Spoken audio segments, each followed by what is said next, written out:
What are the stakes? When I'm reading through a book, that's what I ask. I say, what are the stakes? I'm not talking about, medium rare, roasted over an open fire type of steaks. I'm talking about why in the heck should I care about this book and why does it matter? What is the point of it? I might be a little controversial with this video just because I feel like most young adult readers would probably disagree with what I'm about to say here. But when I'm reading young adult fiction, I'm sometimes surprised by how little the story matters. And that's exactly what I'm going to be talking about in this quick video of Reading Stories with Grady. Now, first off, I might be a little biased on this topic.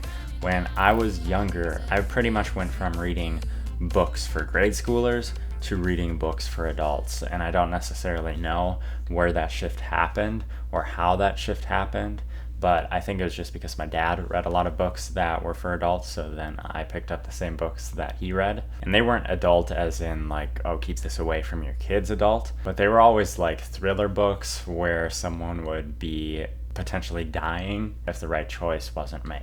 And I'm not saying that every single person and every single book needs to potentially be on the edge of dying, but when I eventually started going back and reading young adult fiction books after I'd already been in high school, something that really stood out to me was the fact that they all felt to me like they were simply a day in the life of books. So what I mean by that is, this kid just wakes up, he goes to school, or she goes to school, and they live out their day, and their day is pretty normal, and then that's pretty much the whole book.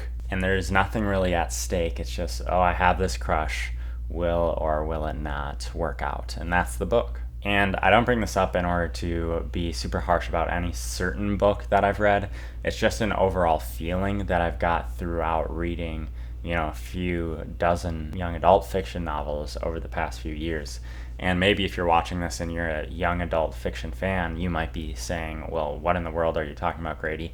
This book is good, this book is good, this book is good. And you might be right. And I would love to hear your recommendations down in the comments. It just seems to me in adult fiction novels that there is more at stake. I'll give you two quick young adult books that I actually think handle stakes pretty well. Before I talk about them really quick, I want you to know that I don't necessarily endorse everything in either of these books.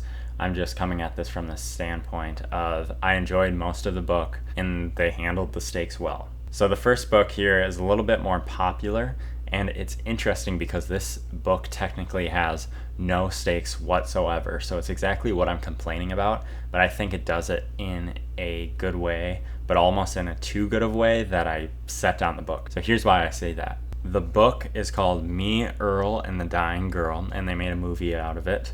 And I actually like the book a little bit better than the movie. I watched the movie when it came out. I think it was around 10 years ago. And I just read the book for the first time last year. In the book, the character is telling the reader to set the book down because it's a pointless story. It's a useless story. There is no point to the story whatsoever. There's no lesson. There's no point into the ending. And so you might as well just set it down right now. And reading that in some ways made me want to set the book down, but in other ways, it made me want to keep reading. I think the author who wrote the character in this, he kind of went too far in it where it's like, all right, we get it. This story is pointless. You don't have to keep on reminding us. He would include lines like, I bet you're just puking on a step right now because of how boring this book is. And it's like, actually, dude, just like stop being so insecure.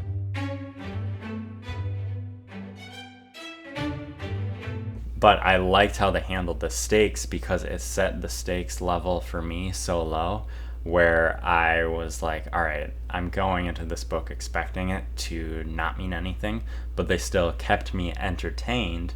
And through the end, yes, the scenes supposedly didn't have any point to them, but the reader still could take away something. Because the whole book is about handling the topic of death, and the author did that well. Now, one young adult fiction book that I thought handled stakes well because there was more stakes than just, oh, we're just gonna hang out and have a fun time and see what happens and have goofs and gaffs. It's this book right here. It's called Thanks for the Trouble by Tommy Wallach. I have no idea if that's how you say his name.